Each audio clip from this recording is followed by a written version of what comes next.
சிக்கலுக்கு போனோம், நாகப்பட்டினத்துக்கு பக்கத்துல. இன்னைக்கும் அம்பாள் சன்னதி கீழே இருக்கும், முருகன் சன்னதி மேல இருக்கும். அங்கிருந்து முருகனை கொண்டு வருவார்கள், சூரசம்ஹாரத்துக்காக வேல் வாங்க வருவான். எல்லா ஊர்லயும் இருக்கிற மாதிரி பஞ்சலோகத்துல செய்த விக்கிரகம் தான். இன்னைக்கோ நேத்திக்கோ அதுல ட்ரிக் பண்ணி செஞ்சதில்ல, அது எத்தனையோ ஆயிரம் காலத்துக்கு முன்னால செய்யப்பட்ட சிலை. உங்க ஊர் கோயில்ல இருக்கிறது அதேதான். அந்த விக்கிரகத்தை எடுத்துக்கொண்டு வருவார்கள், அம்பாள் சந்நிதியில நிறுத்தி மந்திரங்களை சொல்லி சொல்லி குறுக்கி நடுக்கி சாமியை கொண்டு போவார்கள். அம்பாள் கையிலிருந்து வேலை வாங்கி முருகன் கிட்ட கொடுப்பாங்க. அந்த வேலை வாங்குற போது அந்த செப்பு திருமேனியில முத்து முத்தா வியர்க்கும். யார் வேணா பார்க்கலாம், யார் வேணா பார்க்கலாம். இதுல மூடு மந்திரம் எல்லாம் இல்ல.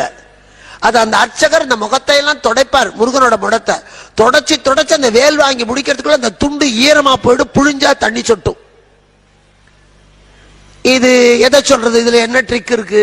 அற்புதங்கள் என்பது கடவுள் இல்லை என்று சொல்லுகிறவர்கள் இது மாதிரி பல திருத்தலங்களுக்கு போய் பார்த்தால் தான் அறிவுக்கு அப்பாற்பட்ட அதிசயங்கள் நடக்கிற போது நமக்கு மேலே ஒரு சக்தி இருக்கிறது.